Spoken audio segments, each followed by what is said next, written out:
Já, herðu, við ætlum að tala sænska pólitík. Við verðum mögulega að gera það á þessu ári því það kosið í Svíþjóð í haust, í september, ef ég man rétt. Hingað kominn Steingrímur Jónsson sem hefur lengi verið sveitarstjórnarmaður í Lundi fyrir Vinstriflokkinn, eða ekki? Jú. Og það fyrirkomulag í Svíþjóð að þið bara kjósið allt sem hægt að kjósa á sama degi. Já, það hefur verið svoleiðis í langan tíma að það kosið til þings og til héraðsþinga og til sveitarstjórna sama daginn og það lögbundið, það kosið, það annar sunnudagurinn í september, fjórða hvert ár og ef til þess kæmi að það þyrfti að rjúfa þing, þá kosið til þing sem bara fyllir út þann tíma sem átt að vera, þannig að við getum hér og nú sagt alveg nákvæmlega hvenær verður kosið árið 2030, 2032. Hérna stundu kvarta yfir því að sé verið að kjósa á hausti til, ekki þótt góðu tími, en Svíar vilja kjósa í september. Já, það hefur verið allengi kosið svoleiðis, þannig að menn hafa sumarið fyrir sér í kosningabaráttu og ágústmánuður sérstaklega skemmtilegur því það náttúrulega gott veður og þá eru flokkarnir, allir flokkar með sínar kosningaskrifstofur úti á torgum og bara góð stemning og í góðu veðri. En nú þið í sveitarstjórn, hérna það oft þannig að landsmálin eiginlega fljóta yfir og ég veit að mörgum sveitarstjórnarmönnum finnst það oft miður. Ég veit til dæmis, við getum sagt til dæmis sjálfstæðismenn í Reykjavík voru ekki hressi síðast þegar að Íslandsbankasala Bjarna Benediktssonar flæddi yfir kosningabaráttuna og mótaði einhverju leyti. Ég hugsa að það sé rétt hjá þeim að við mist svona einn borgarfulltrú allavega út af það. Þið sveitarstjórnarmenn, þið dettir náttúrulega svolítið í baksætið í umfjölluninni. Jú, það er fyrst og fremst sjónvarpið og útvarpið að þar aðal áherslan á landspólitíkinni og það þarf að vera eitthvað mjög sérstakt ef sveitarstjórnarmálin komast þar inn. Af því þar eru líka, sveitarfélögin eru með mismunandi mál í gangi, það eru mismunandi aðstæður og mismunandi áherslur. Og það er mjög erfitt að komast í ríkisfjölmiðlana með kosningamál sem snerta sveitarstjórnirnar. Þannig að kannski Stokkhólmur og Gautaborg og þar með upptalið. Já, það er helst þessar stóru borgir og Malmö kannski líka og það er líka dálítið öðruvísi dreifing á fylginu á landsvísu og í sveitarstjórnum eins og sennilega hér en það sér að stórborginna til dæmis að þar vinstri flokkurinn miklu sterkari heldur en á landsvísu af því að það eru þá eru gamlir sveitamenn sem kusu alltaf sænska miðflokkin, Senterpartiet, Framsóknarflokk Svíþjóðar og það, já, þannig að Lundur til dæmis var með 11% fylgi í síðustu kosningum fyrir þarna 4 árum en á landsvísu með rúmlega 7%. En Lundur háskólabær, eða ekki? Lundur háskólabær. Á Skáni. Já. Þannig að þetta á íhaldssömu svæði en það með það ekki það í Bandaríkjunum að þú getur verið með svona rauð fylki en síðan eru borgirnar bláar sem að demokratar hafa völdin í borgunum þótt að republikanir stjórnir raunverulega fylkinu. Er öðruvísi pólitíkin í Lundi heldur en í nærsveitum? Hún öðruvísi, það kannski fyrst og fremst það að menntunarstigið í Lundi mjög hátt. Þar sem sagt stærsti háskólinn í Svíþjóð, það líka eitt stærsta sjúkrahúsið í Svíþjóð og svo eru þarna ýmis sprotafyrirtæki sem eru þarna og það tiltölulega lítill iðnaður. Það voru þarna verksmiðjur fyrir Tetra Pak sem búa til umbúðirnar og það meira og minna flutt úr borginni. Þannig að menntunarstigið mjög hátt en hins vegar í bæjónum þannig í kring. Þar allt öðruvísi, þar eru miklu fleiri iðnaðarmenn og sérstaklega þá bændur og fólk sem tengt landbúnaði. Og þar nýtur svíþjóðdemókratar mikils fylgis á Skáni, er það ekki þeirra höfu við eiginlega? Sprottnir þaðan eiginlega? Já, þeir eins og þeir hittust þar upparlega einmitt í háskólanum í Lundi og eru úr dreifbýli en náðu saman þar og fjölmennustu eða stærstu vígi þeirra dreifbýlið. Stórborgirnar eiga þeir erfitt með og til dæmis þeir eru með yfir 20% fylgi á landsvísu en þeir eru bara með kannski 5 eða 6% í Lundi. Þannig að þeir skipta ekki miklu máli í pólitíkinni í Lundi, en þeir skipta töluvert miklu máli og réðu í hvaða ríkisstjórn situr núna til dæmis. Já, það er alveg hárrétt. Þeir hafa ekkert að segja í Lundi, það er enginn sem vill vinna með þeim þar og það er ekkert vandamál, það er hægt að setja það út í horn, en þeir eru næststærsti flokkurinn á þinginu og hægri stjórnin sem situr núna, hún situr í skjóli þeirra. Það eru 3 flokkar sem mynda ríkisstjórnina og þingmannafjöldi þeirra samtals lægri heldur en hjá sósíaldemókrötunum. Bara sósíaldemókrötunum eru með fleiri þingmenn heldur en allir stjórnarþingmennir. En svo njóta þeir stuðnings svíþjóðdemókrata sem sagt líka að stjórni á bakvið tjöldin og einhver sagði að þetta veri besti valkosturinn að stjórna landinu án þess að þurfa að taka ábyrgð. Já, það reyndist danska þjóðarflokknum betur heldur en að vera inn í ríkisstjórn. Já, einmitt. Já. Þú veist, ef maður er að mæla það hvort að fylgir inn í af þeim, að þú getur haldið fylginu frekar uppi með því að láta stjórn sitja í þínu skjóli. Já. Án þess og geta svo bara lyft upp höndum og ekki borið ábyrgð á neinu sem stjórnin gerir. Já, þegar kom upp einhver leiðindamál, þá er það ekki þeirra vandamál, en þá er það ríkisstjórnin sem situr í súlpunni.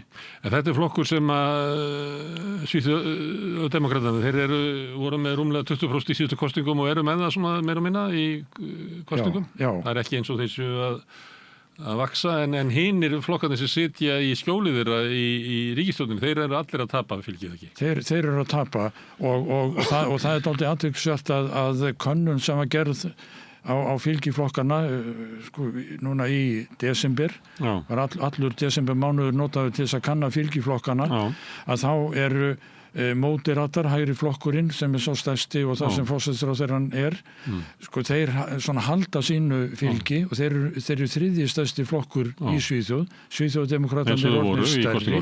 Já, en hinir 2 flokkarnir frjálslyndur flokkur og kristdemókratar, þeir hafa verið að tapa og sérstaklega frjálslyndir sem hafa mælst langt undir markinu sem þarf til þess að komast á þing. Það eru 4% og þeir eru að mælast með 2%. Og í þessari desemberkönnun þá mældust kristdemókratar líka undir 4%. Þannig að það er mjög spennandi. 3,9, það er kannski... Já, það er kannski ná að stökkva fram eins og hlaupararnir í lokin. Þeir hafa sýnt það á undanförnum árum að þeir eru mjög skæðir í kosningabaráttu. Þeir hafa mælst illa á kjörtímabili og svo náðu sér á strik og sennilega verður það svoleiðis með þá núna, en frjálslyndi flokkurinn, hann hefur verið að mælast með 2 og 3% fylgi allt kjörtímabilið, hefur aldrei komist yfir 4% sem þarf til þess að komast inn. Þeir eru í útrýmingahættu. Þannig að þeir eiga nú eftir að hverfa Það er allar líkur á því. Og til að vera næsta víst. En það sem er líka spennandi í þessari könnun er það að sósíaldemókratar, þeir mælast þarna langstærstir með 35% atkvæða. Sá sósíaldemókrataflokkur í Skandinavíu sem hefur það best. Já, hinir eru náttúrulega í ríkisstjórn í Danmörku og Noregi og hafa það ekki gott. Nei, þeir alveg tvímælalaust. Sérstaklega í Danmörku eru í bara alvarlegri kreppu. Skítöpuðu sveitarstjórnarkosningum og að mælast núna undir 20% sem þeir upplifa ekki sem góð tíðindi. Nei, og eru í erfiðum málum út af því að þeir eru í forsvari fyrir ríkisstjórnina og þurfa að taka á sig alls konar mál. Danir hafa verið mjög miklu stuðningsmenn Bandaríkjastjórnar og nú þegar Trump ætlar að taka Grænland, þá eru þeir í vondum málum. Þeir geta ekki gefið skít í Trump og þeir komast einhvern veginn ekki út úr þessu og svo hefur verið bent á að kannski endar þetta með því að þeir missa Grænland en að Grænland verði ekki bandarískt heldur að Grænland verði sjálfstætt og það heilmikill stuðningur við það á ýmsum stöðum að það endi svoleiðis. Þeir líklega mun ekki ná að verða sjálfstæð nema með eiginlega samþykki í Bandaríkjanna. Nei, það er allar líkur á því að á sinnátt eins og var þegar Ísland varð lýðveldi 1944. Og við erum kannski að renna upp fyrir okkur núna í hverju felst sjálfstæði okkar, það því að við erum raunverulega bara í skjóli Bandaríkjanna. Svo er það er svo eftir annað mál. Það sjálfstæði sem að þeir láta okkur fá. Já. Herðu, en hérna það er ríkisstjórn þarna sem að samanat fylgi flokkana sem í ríkisstjórninni náttúrulega nær varla fjórðungi fylgis. Hvernig getur slík ríkisstjórn stýrt landi sem að hefur svona lítinn stuðning?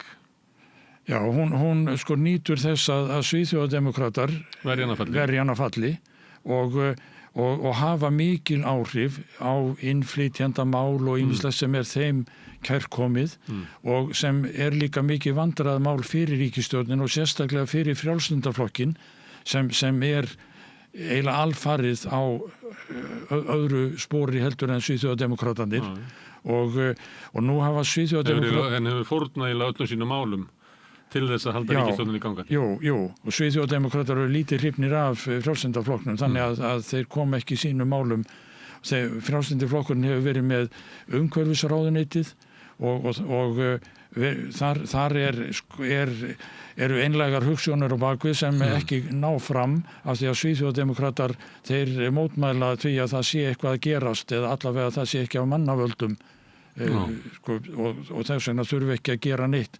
Ekki að draga úr mengun eða einu eða neinu. Og Svíþjóðardemókratar þeir hafna loftslags vanni. Já. Þeir eru á móti innflytjendum. Já.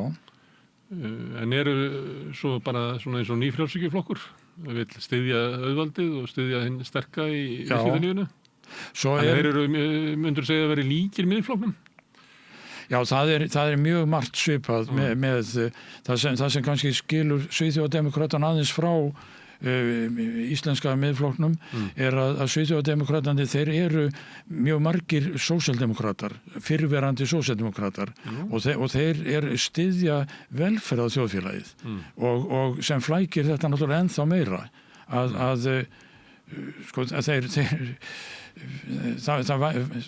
það mjög erfitt fyrir sósíaldemókratana að ná aftur þeim félögum sem hafa farið yfir til Svíþjóðardemókrata og sænska ASI hefur mist mjög marga af sínum félagsmönnum yfir á Svíþjóðardemókrata. Sem almennu félagsmönnum, ekki fólksmönnum. Já.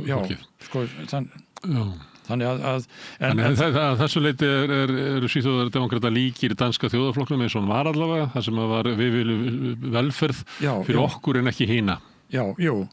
Og vandræðin í velferðinni alfarið útlendingum að kenna fullirða þeir og þess ná að losna við útlendingana og þeir hafa núna síðustu mánuði verið með tillögu sem eins og að fara í gegn að það á að styrkja útlendinga til þess að þeir fari heim 350.000 sænskar krónur og það þetta margfalda það þá með 13 til þess að fá íslenska upphæð þannig að það eru svona 5 milljónir eitthvað svo liðs sem hver og einn á að fá ef hann fer. Og lofar að koma aldrei aftur. Já, þeir hafa ekki talað um það hvort á að endurgreiða það ef þau koma aftur en núna hafa reynda verið að og heldur að þetta sé að fara í gegn ríkisstjórn? Þetta að fara í gegn en þeir eru reynda búin að þrengja þetta aldrei núna því að það voru ýmsir sem voru að grínast með það meðal annars ef ég að nú geti ég loksins flutt aftur til Íslands og fengið þarna bara borgað fyrir að fara en þá var sagt að þeir sem hafa komið frá Evrópubandalagslöndum það gildir ekki þá, þeir sem hafa vinnu, það gildir ekki þá, þeir sem eru sænskir ríkisborgarar, það gildir ekki þá. Þannig að þá þetta orðið miklu minni hópur sem að ræða og það náttúrulega sá hópur sem hefur lent utan við kerfið og lifir eiginlega nánast á einhverju hliðarlínu sem er mikið vandamál og allir flokkar eru meðvitaður og vilja leysa. En kannski ekki svo mikill fjöldi eða hvað. Það stundum í tillögum þessara flokka þá eiginlega ekki hægt að sjá eitthvað svona að planið muni hafa eitthvað teljandi áhrif. Þetta fyrst og fremst svona eins og tjáning að hér sé fólk sem að lifa á kerfinu og hér fólk sem að grafa undan okkur og frekar heldur en að það sé raunverulega þetta benda á hvar hópurinn eða eitthvað aðgerðin þessu raunhafar, sko. Já, þetta ekki, sko, neitt stórt vandamál. Eins og segir, þetta tiltölulega fámennur hópur og það alltaf, sko, það alltaf tekin allur innflytjandi hópurinn, flestir af þeim eru í vinnu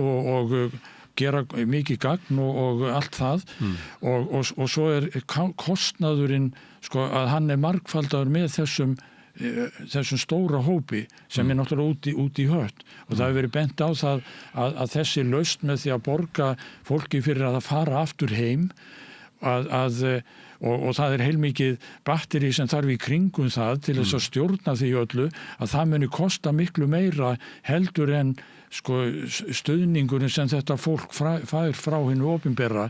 Þannig að það kannski ekki markmið, kannski vilja Svíþjóðar demókrata bara fá þetta fólk í burtu, þeir vilja örugglega fá þetta í burtu en þetta fyrst og fremst, sko, svona eins og heitir á sænsku svona plakatpólitík, sko, að menn halda einhverju fram, menn eru með einfaldar lausnir á flóknum málum og það eru því miður allt og margir kjósendur sem falla fyrir því og það sjáum við líka hér að það eru ýmis vandamál hér sem stjórnmálumenn hafa lausnir á og vonast á til þess að fólk kjósi þá og svo þegar þeir eru komnir í stjórna þá uppgötaði þar að tilveran ekki eins einföld eins og sko hugmyndafræði þessara flokka. En konunni sem að þú vitnaði til að þar Rauða blokkin með 52,5% en kalla nú ekki bláu blokkina því að það ekki formlegt sem að Svíþjóðardemókratarnir tilheyra þeim en hinir flokkarnir eru með tæplega 46%. Þannig að og í stjórnarandstöðunni þá hafa sósíaldemókratarnir vaxið og þeir eru eiginlega að taka vöxtun til sín. Það ekki vinstri flokkurinn eða græningjar eða sem eru að vinna mikið á. Nei, það fórustu flokkurinn í stjórnarandstöðunni sem eiginlega tekur óvinsældi ríkisstjórnarinnar til sín. Já.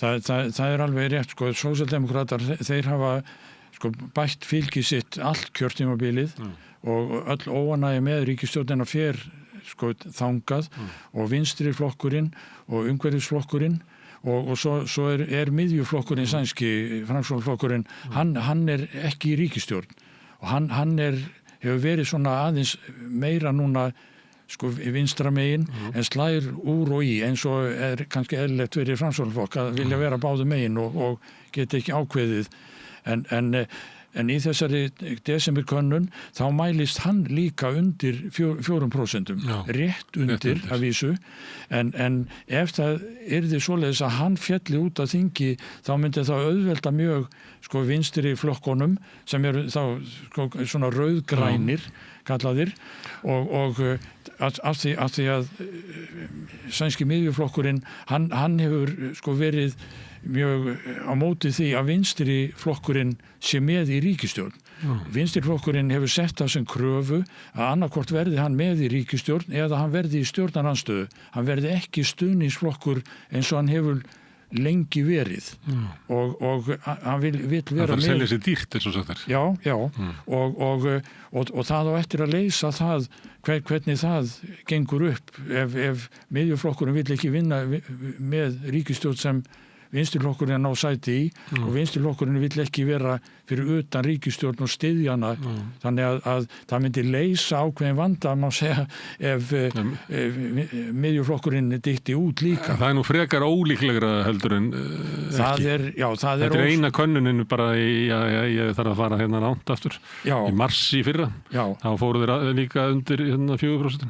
En frjálslyndir sem svona viðreisnarflokkur þeirra Svíja, hann búinn að vera meira og minna undir þessu 4% eiginlega. Já, hann hefur verið undir því allt kjörtímabilið og verið sko milli 2 og 3%. Já, hann í virkilega í hættu. Já, það líka annað vandamál sem hann á við að glíma og reyndar miðjuflokkurinn líka að það voruði formannaskipti þar.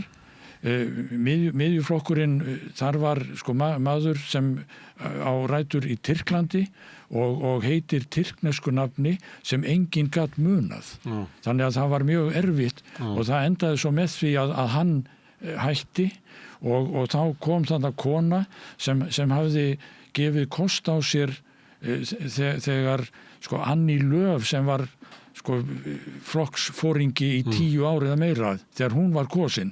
Þannig að og þessi kona hún var hætt í pólitík og þá kemur hún aftur en svo ofbauðinni sko að það voru einhverjir að djöflast á henni og þannig að hún sagði sko hún bara byði ekki upp á það að menn væri að terrorisera hana og hún bara óttaðist líf sitt. Annie Lööf sko var nánast sýnt banatilræði þannig eitt sumarið þegar flokkarnir voru hittust á Gotlandi eins og þeir gera alltaf á sumrin.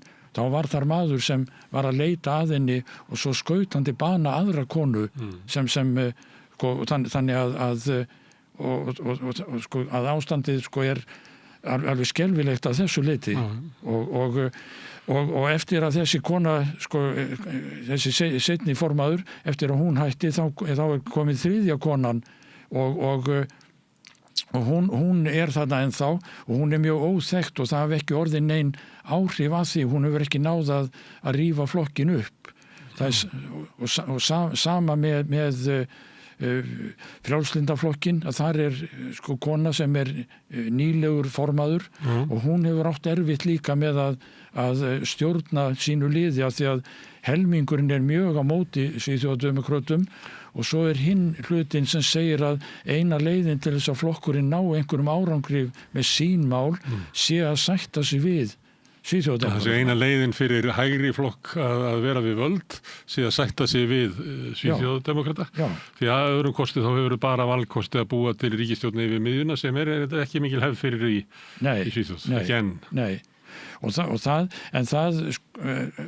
ef það verða mikla breytingar á sko flokkaskipun, ef það eru fleiri en eitt flokkur sem dettur út eða að miðjuflokkurinn og vinstirflokkurinn geta ekki komið sér saman eða unnið saman, sko þá gæti það svo sem alveg farið svoleiðis og þá það í fyrsta skipti sem sósíaldemókratar og móderatar hægri flokkurinn myndu mynda stjórn. Það þannig ríkisstjórn hinum megin við sundið. Hún ekki vinsæl. Samanlagt fylgi flokkana þessi komið undir 30% og hún alveg, maður bara, þegar maður að reyna að lesa dönsku blöðina, þá sér maður að það bara fullkomið stemmingsleysi kring þessa ríkisstjórn. Hún einhvern veginn En það sem sko, eitt af stóru málunum í Svíþjóð núna sko varnarmálin, hermálin, rússarhræðslan í Svíþjóð alveg yfirgengileg og sko það ekki svolítið illa með ykkar flokk? Það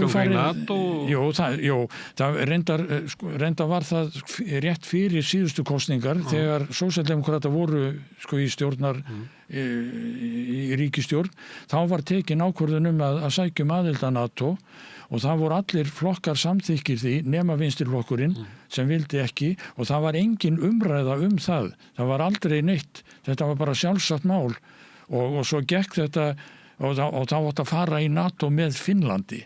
Finnland fór inn tiltölulega efurlega en það tók þarna 1 eða 2 ár fyrir Svíja að fá sérstaklega Tyrki til þess að fallast á það að Svíjar færu þarna inn og þeir náðu því og komust þarna inn eiginlega það leyti sem sko Trump kemst í valda og fer að draga úr stuðningi við NATO og vill kannski helst losna úr þessu.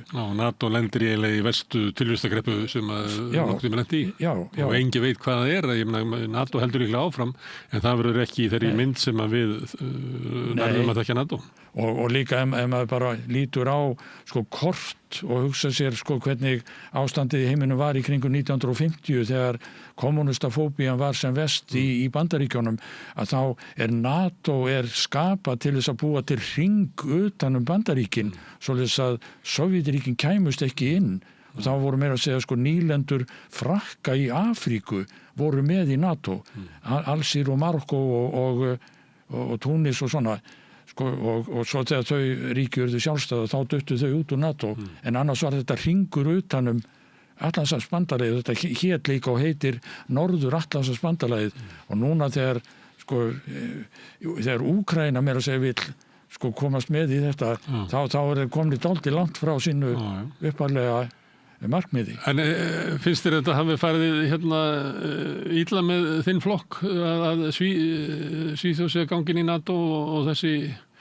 Það hefur flækt málin mikið sko. Það eru margir í mínu flokki sem eru mjög skarpir, sérstaklega varðandi Gaza, og þá eru það ekki bara sko Palestínumenn sem eru mjög margir í Svíþjóð, heldur eru líka sko Svíjar sem eiga ættir að rekja til Síle og sko flýðu þaðan og börn þeirra sem flýðu þaðan og þeir hafa verið að nota Facebook og annað og deila með sér einhverju og gyðingasamtök í Svíþjóð hafa verið alveg brjáluð yfir því og þá hefur flokkurinn gugnað á því að standa í lappirnar og stóð til að reka sko 2 þingmenn flokksins úr flokknum og það endaði með því að þau 2 sögðu af sér. Annar sko á rætur í Palestínu og hinn og konan hún á rætur að rekja til Síle.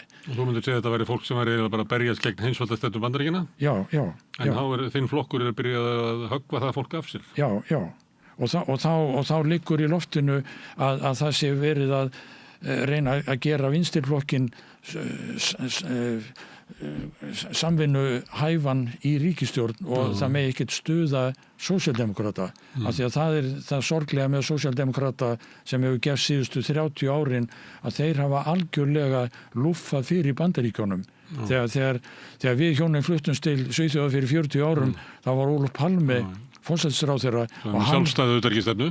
Já, hann sagði Bandaríkjamönnum til syndana og það var gríðarlegu stuðningur Svía við bæði Sameinuðu þjóðirnar en líka við Palestínu og Yasser Arafat var persónlegu vinur sænska utanríkisráðherrans sem þá var, Stian Andersson hét hann, þeir voru persónlegi vinir og eftir að Palme var myrtur þá var eftirmaðurinn Ingvar Carlsson, hann var miklu mildari gagnvart Bandaríkjunum og svo kemur þá Carl Bildt, hægrimaður og myndaríkisstjórn sem satt þá í 3 ár, þá var kjörtímabilið 3 ár og svo eftir það það Göran Persson og hann lét mynda sig með kibbut og síðan hafa Svíar, hafa sænsk stjórnvöld ekki sagt styggðar yrði ísraelsku stjórnina, því miður.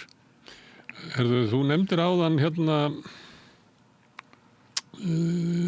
ofbeldi að flokksformaður að hrökklast út úr pólitík út af hótunum og að þú nefndir líka Ólöf Palme, þá það svo skrítið fyrir okkur sem finna langt í burtu að dæmi svona ofbeldi og morð á stjórnmálafólki miklu algengar í Svíþjóð heldur en maður eiginlega nær utanum. Hvað veldur þessu? Ég meina, einhver svona ofbeldiskúltúr í Svíþjóð sem að Nei, ég veit ekki hvað veldur. Þetta bara tilvílanir af því að þetta náttúrulega ekki svo mörg tilfelli en ef þú berð þetta saman við Noreg eða Danmörku þá sker Svíþjóð sig út. Já. Sko ég veit ekki hvað veldur en sko það var ekki sko það var bara 1 ár eða tæpt ár sem við bjökum í Svíþjóð áður en Palme var myrtur en maður skynjaði það að pólitíkin í Svíþjóð gagnvart Palme var mjög hörð að hægri flokkarnir þar voru margir sem hötuðan sko, þannig að það var ekki bara menn væri á mótunum menn hötuðan og fyrst eftir sko morðið þá voru þarna einstaklingar sem fögnuðu því og og svo breyttist það í sorg hjá öllum og nú það öllum gleymt að einhver hafi einhvern tímann hatað Palme.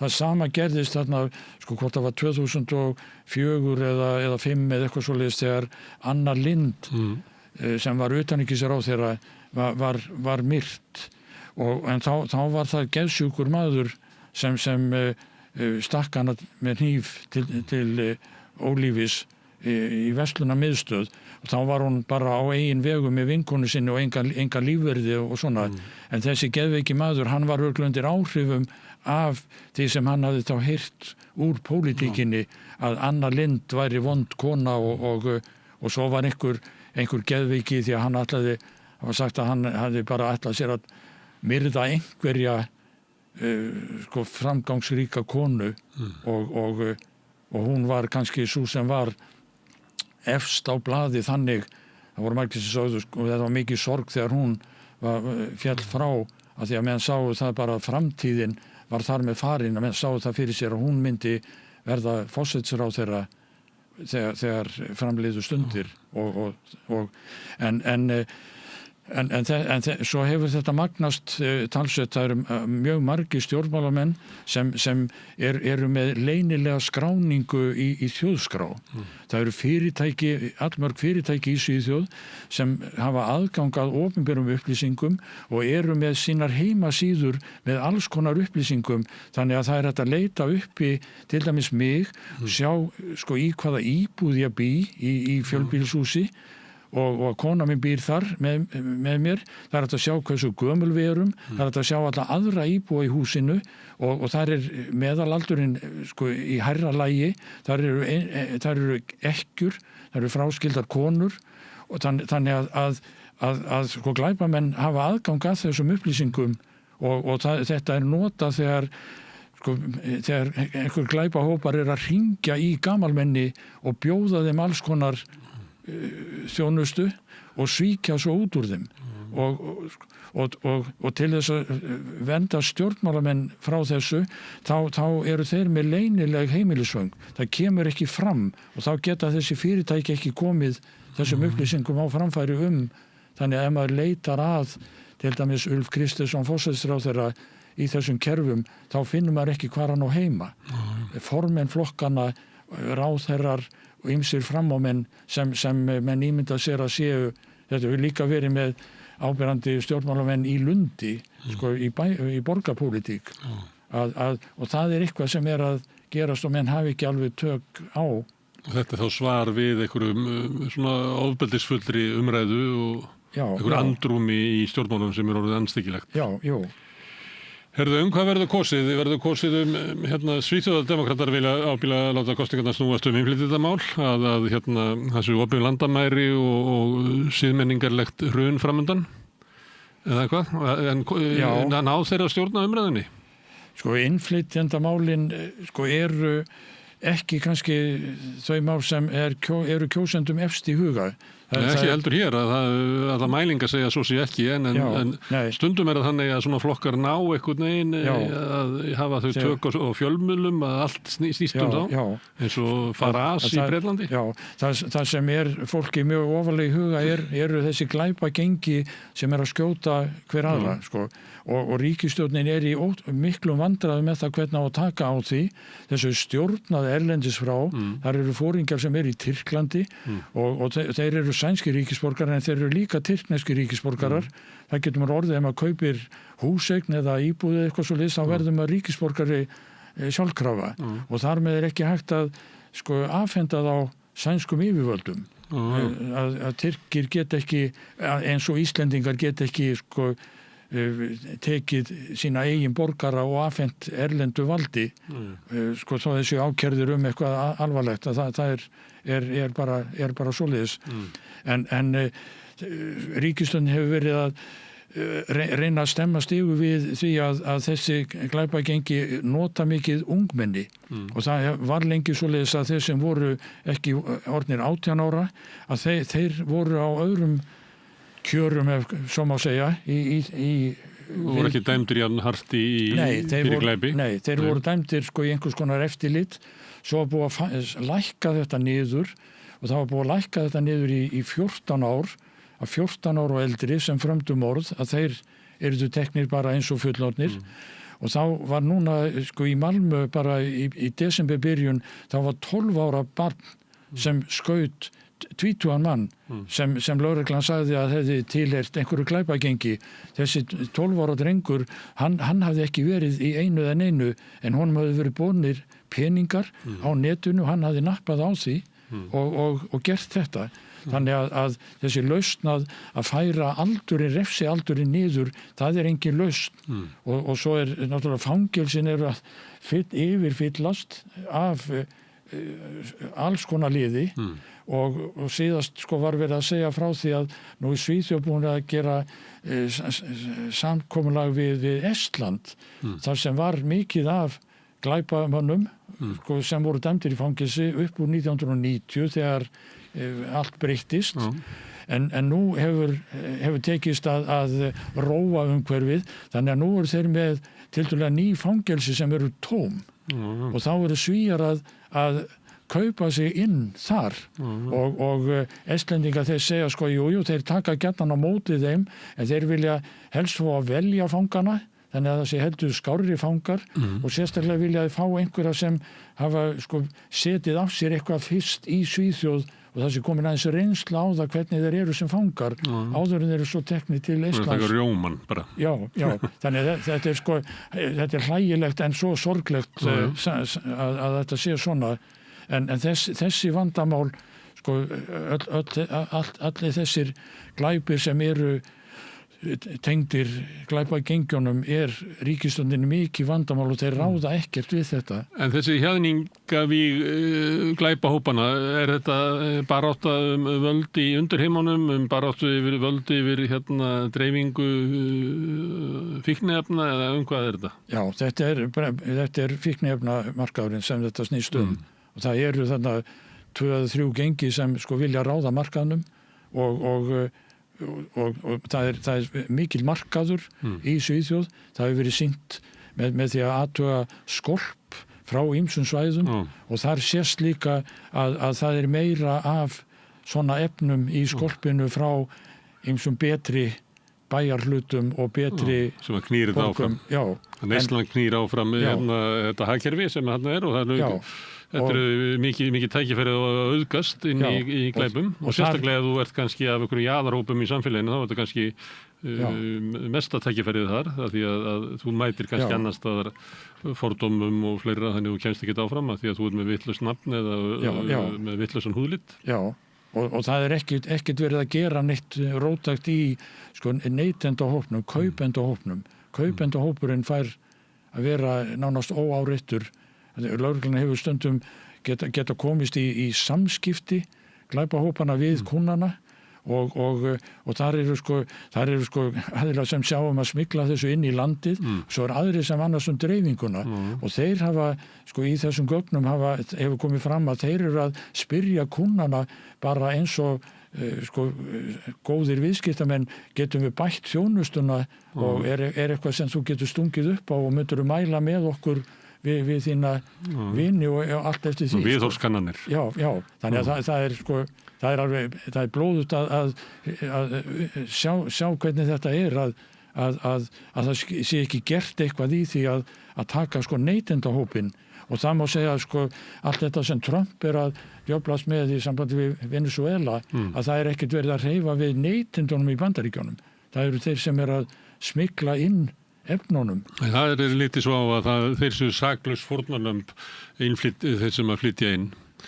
Þau eru saklaus fórnarlömb erlendra narkoterrorista. Já. Það er litið svo á. En við kannumst við til þessu úr Danmörku þá voru átök á milli mótorhjólagengja sem héldu utan vímuefnasöluna árum áður. Var það ekki eitthvað þannig líka í Svíþjóð? Það var alltaf verið eitthvað svona gengi. Einu sinni var ég í Lundi bara fyrir svona löngu síðan að það er fyrir 1980. Þá minnir mig að maður hafi farið á búlgarska nætuklúbba því að það voru búlgarsk mafía sem Kannski var það í Malmö, ég bara manna ekki. Já, það er sennilega... Það alltaf verið svona, einhverju sundumóturhjólagengi. Já, þegar sko móturhjólagengin þau voru sko annáluð í svona glæpastarfsemi fyrir allmörgum árum. En lögreglan hefur sko beitt sér mjög gegn þeim og þeir hafa ekki komið sér upp kerfi sem er eins... sem verkar eins vel eins og þetta sem gengin núna eru með því að foringjarnir eru erlendis og svo er netið notað til þess að lokka sérstaklega unglinga með gyllibóðum að gera einhvern óskund að skjóta einhverja annarkvort einhverja keppinauta eða jafnvel nánustu aðstandendur og það má segja sko að gæðin á þessu fólki sem er fengið í óhæfuverkin er ekki meir en svo að það hefur komið fyrir oftar en einu sinni að þeir hafa farið húsavilt og drepið einhvern sem sko hafði ekkert með neitt af þessu að gera. En þetta er mjög stórt vandamál. Svo eru sko heilbrigðismálin. En þetta blandast inn í umræðinu með innflytjendur, er ekki látið líta svo út að þetta sé innflytjendavandamál? Jú, og þessir sem stjórna þessu, þeir eru margir hverju sko eiga rætur að rekja til útlanda, til Tyrklands. Balkanslandana líka ekki? Jú, það er bæðið þar en það er mest sem er sko Tyrkland. Þetta er saman NATO-ríki, þetta er okkar heimsluti eiginlega. Já, þetta eru vinir okkar. Já. Ok, en það er sérst innflytjendamál og það er hérna lög og regla, refsing. Já. Glæpur og refsing og svo eru húsnæðismálin, eða ekki? Svo eru húsnæðismálin. Sem eru vaxandi vandi í Svíþjóð eftir að hérna það er búið að fenna yfir milljónaverkefnið. Árangurinn á því. Jú, og það er dálítið líkt því sem ég sýnist vera hér að þegar sko lóðir eru auglýstar eða afhentar til bygginga þá er það byggingafyrirtæki sem fá heilu lóðirnar og byggja sko bæði blokkir en líka raðhús og jafnvel einbýlishús og selja svo á markaði. Þannig að það er af sem áður var þegar menn fengu lóðir sko bara prívat og persónlega. Reynda var það svolítið í Reykjavík að þá þurftu menn að vera sjálfstæðismenn því annars voru þið bara í Kópavogi En verkalýðsfélög bundust samtökum og byggðu blokkir, kennarablokkin og alls konar slíkt. En í Svíþjóð það er nóg til af húsnæði en það er bara svo dýrt að fyrstu kaupendur ráð ekki við það og svo er líka verið að byggja það er úthlutað einhverju svæði og þá er kannski talað að það er að vera 4 til 5 hæða blokkir og svo þegar til kemur þá er það rótna 6 til 7 hæðir og sumt er ekki talið sem hæðir ef það er jarðhæð sem er með verslunarhúsnæði þá er hún ekki talin með og svo getur verið sko rís og rís svona með háum mæni og það er kannski hægt að koma fyrir 2 hæðum og þá er það heldur ekki talið þannig að þetta er að verða mikil háhýsabyggð og það er mest á því að græða að byggja og selja 2 og 3 herbergja íbúðir kannski 4 herbergja en ekki mikið stærri og það sem vantar er kannski 5 eða 6 eða 7 herbergja íbúðir til þess að geta lokkað þá sem búa í einbýlishúsum sem eru orðin 50 ára gömul og það eru skuldlaus og fólk komið á efri ár og er þarna eitt að hýrist þarna í allt og stóru húsnæði og með allt og stóran garð og þetta er bara pína fyrir þau að vera þar en ef þau að selja að þá sko þurfa þau að borga skatt af söluhagnaðinum sem reyndar er ekki svo mikill það er hvort það er 20% það er svona eins og fjármagnstekjuskattur sem er miklu lægri það er 30% sem henn borga af launatekjum þannig en þeir sem eiga þessar eignir og að selja þeirra þeir sjá líka ofsjónum yfir þessum 5. hluta og vilja heldur sitja þarna áfram í sínu og ef þeir eru að kaupa sér íbúðir eins og er sko margar blokkar íbúðir sem eru svona bústaðsrétt það sem að kaupi sér inn í félagi sem á húseignina búseti og þá þarf að kaupa sér inn í það og þá kostar það oft meiri partinn af því sem fæst fyrir einbýlishús. En leiguhúsnæði sem bara með leigu og kannski tvöfalt hærri leigu heldur en í bústaðsrétt, að þar þarf ekki að kaupa sig inn í neitt. Og þar gæti fólk ef það seldi einbýlishús, fengi góða útborgun og fengi góða greiðslu fyrir húsnæðið, flutt í stórt leiguhúsnæði og búið þar í 20 ár og getið upp það sem fekk fyrir einbýlishúsið. En þetta ekki verið að gera þetta. Er húsnæðis kreppa í Lundi? Já. Það vantar húsnæði? Þar vantar húsnæði. Þar er húsnæði í boði og það verið að byggja alveg gríðarlega mikið en þeir sem þurfa á húsnæðinu að halda, að þeir hafa ekki ráð á því að festa sér. Lóðurnar eru boðnar út og það eru bara þeir sem hafa aðganga fjármagni sem geta keypt þær og það eru verktakarnir og þeir búa til sama og hér, þeir búa til svona hilluvöru húsnæði sem þeir halda að selji. Þeir alltaf að miða á svona betur sett fólk svona sem á endanum hefur engan áhuga á þessu og við erum með íbúður handa öllum nema þeim sem að þurfa á þeim að halda. Jú, það akkurat það. Og íbúðurnar eru orðna náttúrulega miklu fínni, það er miklu hærri standard á öllu, að það er náttúrulega... Maður veit það ekki alveg, þeir alltaf auglýsa svona lúxus og svona, við höfum langar til þess að fara svona og pota þess í hvort það sé eitthvað lúxus þetta. Já, það sem við byggum fyrst þegar við fluttumst til Lundar, að það var í svona bæjarblokk og þar var sameiginlegt þvottahús.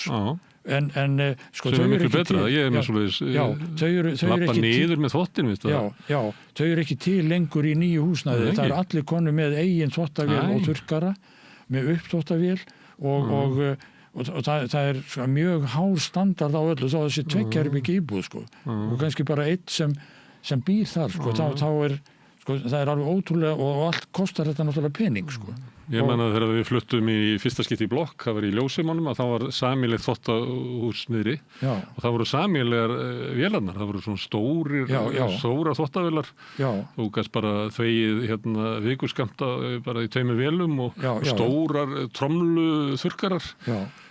Jú, það var fólk vill þetta ekki lengur. Nei, það er sína eigin vél. Já, það er og það er við þessar gömlu blokkaríbúðir að það er verið að breyta þeim í það að koma upp þvottavél og þurrkara inn í íbúðina og á þá gera eitthvað annað með þessi sameiginlegu þvottahús sem voru oft ágætur staður af því að þar hitti maður stundum nágranna sína en stundum voru þarna, ég man eftir einu sinni þegar ég fór þarna út þá var þarna kona sem var frá Júgóslavíu, hafði flúið undan kommunistastjórn þar og svo var kona frá Síle sem hafði flúið undan valdaráni Pinochet og þeim lenti saman þarna og það var og skammarirðin voru kommunista fíbl sem svo Júgóslavista og fasista svin sem svo þannig að en ég hef eitthvað svona minninga, bara svona hringt á bjöllinu og spurt, er þetta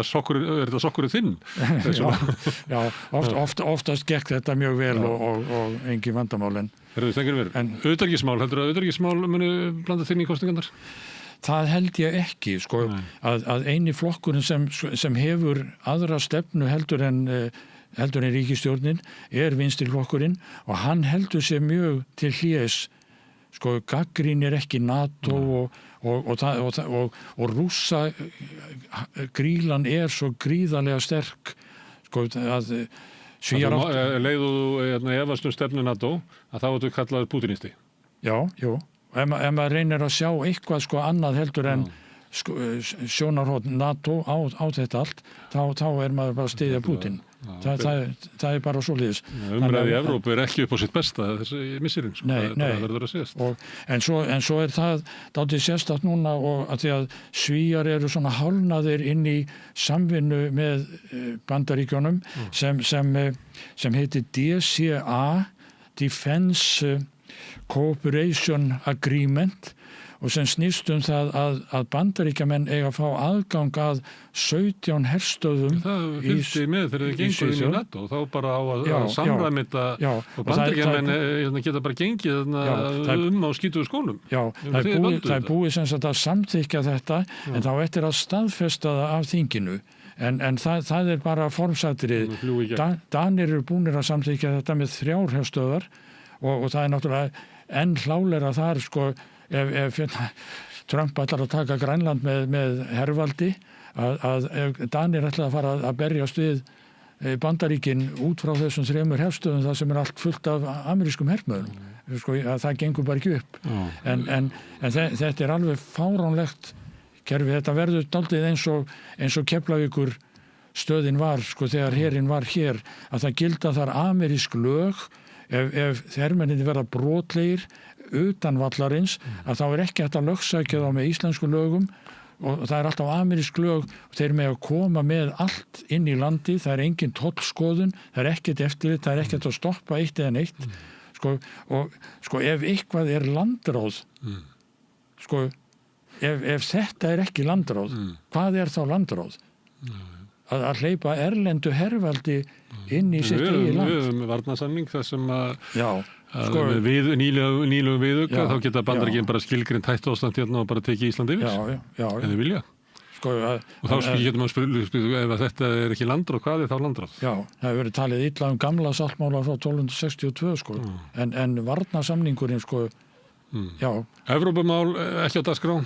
Allir bara sáttir við Evrópumál? Allir sáttir við það. Ánægð með evruna? Já, það kemur alltaf öðru hverju upp hvort að ég að greiða atkvæði. Það var atkvæðagreiðsla upptöku evrunar sem féll með 50, það voru 52% á móti og 48 með og það voru sömu tölur eins og við inngönguna í Evrópubandalagi en þá var það á hinvegin 52% með inngöngu og 48% á móti en þeir sem voru á móti að þeir hafa eins og sætt sig við þetta og reynt að fá sem best út úr þessu og allt það en þá sænska krónan hún hefur stundum staðið sér miklu betur heldur en evran og menn hafa stundum átt að sjá því að það sé kannski betra að geta stjórnað sínum fjármálum sjálfur heldur en að vera partur af einhverju stóru. En er ekki sænska krónan alveg tengd þessu bara? Nei, hún er ekki, hún er fljótandi það danska krónan sem er njörfuð við. Já, en er ekki bara eitthvað 2% sem að þið getur dinglað eitthvað? Nei, það getur hreyfst meira sko. Það hreyfist alltaf aðeins. Engin stemming fyrir að taka upp evruna? Nei, en gjaldeyrismálin sko, þau eru í tiltölulega góðu lagi sko. Vextirnir eru komnir núna sko niður í 2,1% og voru 2,3 í nóvember. Þú bara því miður þá skilja Íslendingar ekki svona tölur. Nei, við viljum hafa vextina svona 7-8% og við veitum ekki hvað þetta þýðir. Sko. Nei, stýrivextinir eru 1,75%. Þeir eru undir verðbólgunni sko. Og hér það sko eru þeir 7 og eitthvað sko. Já, í tæplega 4% verðbólgu þá eru rúmlega 7%. Já, tvöföld verðbólga sko. Og fólk að borga kannski 3% álag á húsnæðisvextina, fólk að borga 15% vexti á yfirdrætti í 4% verðbólgu. Þetta er náttúrulega bara rán, svo var sagt, þú átt ekki að geta gert þetta með byssu og getaveikar. Eitt af því sem gerir fólki auðveldar fyrir að kaupa húsnæði sko, og fá lán, sko, það er hægt að fá lán sko, alveg upp í 80% eða næstum því, er það að þá borgar maður vexti af því láni en svo getur maður dregið þriðjung af vöxtunum frá við skattaframtal og það er held ég að Svíþjóð sé eina landi sem er með sko, svona kerfi og þetta þýðir það að það eru mjög margir sem skulda í sínu húsnæði menn gera bara út á þetta En eru hins vegar með lágan húsnæðiskostnað? Eru með mjög lágan húsnæðiskostnað og núna tiltölulega lága vexti þannig að það er ekki svo mikið sem sko, menn að borga í vexti af lánum og ef lánið undir einhverju hvort það 70 eða 60% þá þurfa menn ekki að greiða af því þá geta menn reiknað bara vextina sem húsaleigu og þá það bara sama uppað og lánin eru til 40 ára þannig að vextinir breytast eftir því sem ríkisbankin breytir stýrivöxtunum en lánin eru bundin sko, eða samið þau til 40 ára og svo hægt að segja þeim upp náttúrulega og skiptum banka ef þið að skipta og þannig sko. Það tekur gaman að tala við þig um Svíþjóð. Ég heyri það hérna fram mér komnar hérna konur og stúlkur sem vilja koma hérna og tala klassíska tónlist, þannig að við getum ekki láta þær bíða. Og bara að koma sem oftast, það er alltaf gaman að spjalla við. Sömulegis, það er gaman að fá að koma hingað til að það er mjög þægilegt að koma hingað og gaman að spjalla við þig og vonandi finnum við eitthvað skemmtilegt umræðuefni áður en langt líður. Ok, kærar þakkir. En eins og ég sagði þá ætlum við að snúa okkur núna að klassískri tónlist. Þær koma hingað Sól og Sóley og við ætlum að taka á móti gestum og ræða klassík hér eftir augnablik. Við lifum á tímum þegar þörfin fyrir opna og gagnrýna umræðu er brýnni en nokkru sinni fyrr.